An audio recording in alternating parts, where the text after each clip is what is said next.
floor for questions unless Coach wants to make an opening statement. I got one. I just, first of all, I just thought that Creighton made those two runs at the beginning of the first half and the beginning of the second half, 16-4 and an 18-4 run that were just critical, you know. We weren't up to it right away, and then when we warmed to the fight, we got it to within 6. We score the first possession, I think, and then they go on another run.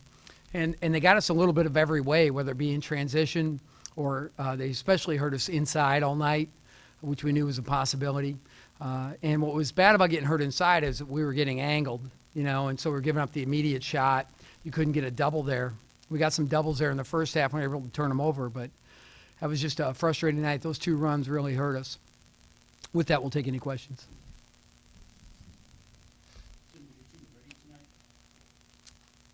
You have to ask them, man. I mean, it's a good question. What do you think as a coach, though? What do you think? I am the coach. By God, you're right. You asked if they were ready.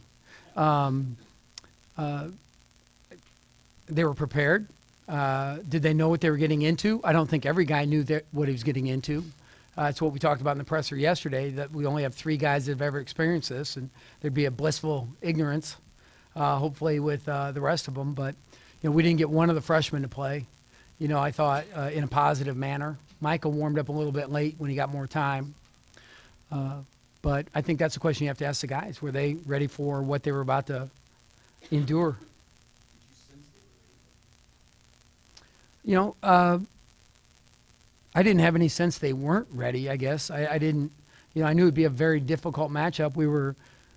I like these guys a lot. So I think that when we looked at it, they seemed prepared. They were talking out like in shoot around and practice. They knew the actions. They knew what the important keys were. So it seemed like they were mentally ready.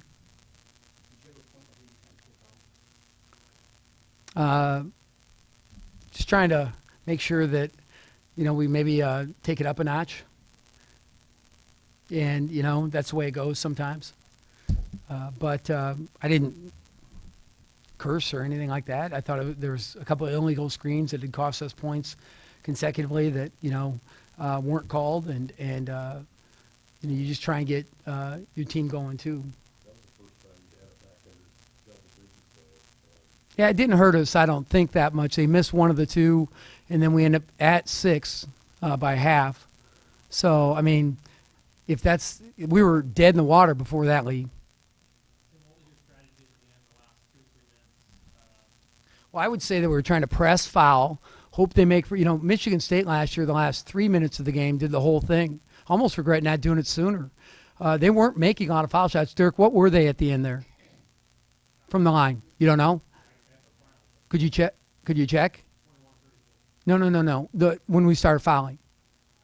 Oh, well, you know, I don't think it's a strategy that was a bad idea that, you know, in terms of, you know, getting them clock stopped, lengthening the game, making it more possessions. Izzo did that to us last year when we were up 17 or 19 and got all the way down to 2, I think. But they hit some threes, they had some good actions, and we couldn't get anything going that way. Thought our offense was worse than the game plan in terms of, hey, let's do it. I probably seriously should have done it maybe a minute sooner or so. And maybe one of you guys can find out what that was, Seamus. Maybe we can find out what they were late for those guys. Coming out in the second half, you know, you said you scored the first bucket, you got down to 4. What did Creighton do to kind of build the lead back up? I forget just right offhand, but they hurt us in all ways. Like I said, they hurt us inside especially. They got a 3 in transition, I know.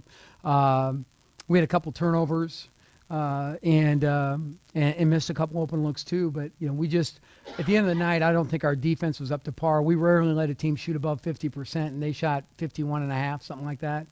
And that's just way too high for us. Besides yourself getting what other things on defense did you see that you weren't pleased with? Well, like the screen and roll stuff, not only to Roussel, but Hagner got some open looks that way too, and so did Zach Hansen. Those other guys, you know, Watson's a tough player. It's hard to tell on a final thing, like when I look at the score, you know, who did what. But you look at Kyrie Thomas's line. You know, he got 7.7 assists, 9 rebounds. That's a heck of a line. That was really good play. he was probing, finding guys, and guys were scoring off his passes. I think that's really important.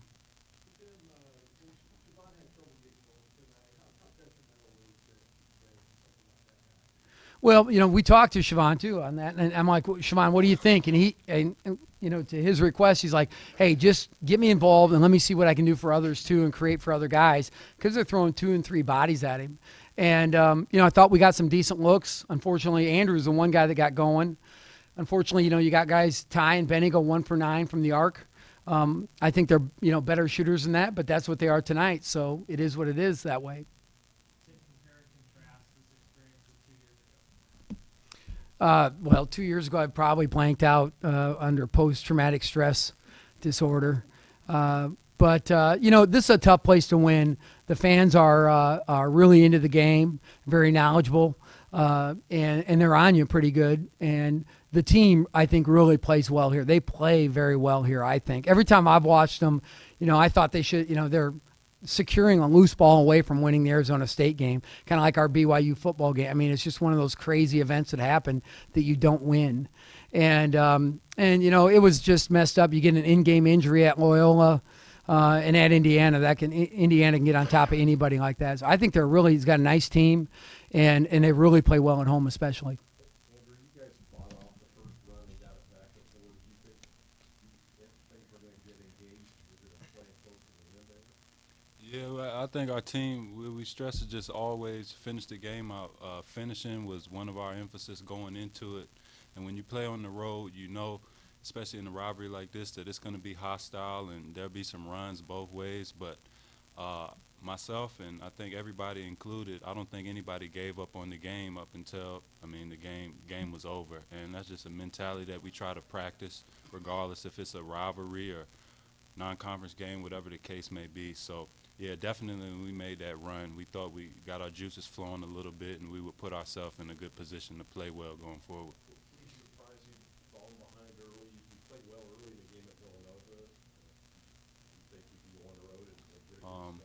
A team like this that has presence in the post and shooters on the outside, that always gives you an opportunity for a team to get on the run quick. 1 or 2 defensive errors gives them 2 threes, which is 6 points, and you look down and it's 6-0, 7-0. So when you have a team that is respectable at all 5 positions on the court, and you don't come out and get stops early, it's easy for a team like that to get in the offensive rhythm.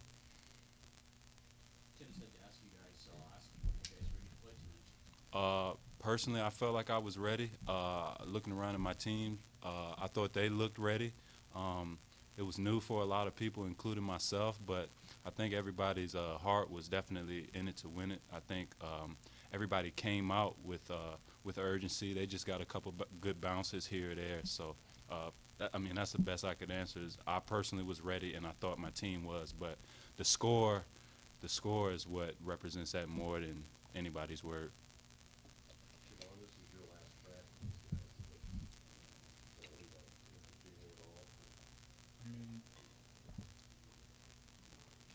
Can't do anything about it now. Sean, you guys have been through kind of the up and down non-conference seasons before. Where you guys at right now in terms of maybe years past and what can you do to, turn things around again? I promise you, every single day at practice, I'll be the hardest worker trying to get my teammates going. And I know Benny and Coach and Drew and Ty and all the upperclassmen, I know we're going to come back to work on Friday and get ready to go. We know what it takes, and we just got to get everyone going. And, it's just kind of one of those nights they kind of keyed in on certain things and took you out of your game, and they made plays, but I guarantee we're going to be ready to go on Sunday.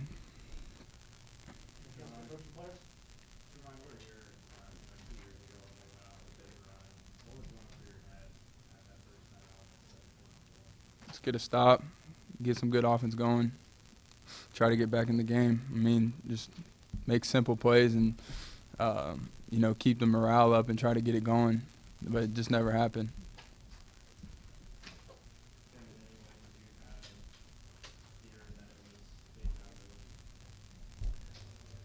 Not really. I knew they were making a run, and it's just like any other difficult environment you're in, you know the team's on a run, and it wasn't deja vu for me. It was just like Siobhan said, all right, what do we do to get this thing under control? What do we do to get going, get some stops, and find some ways to score?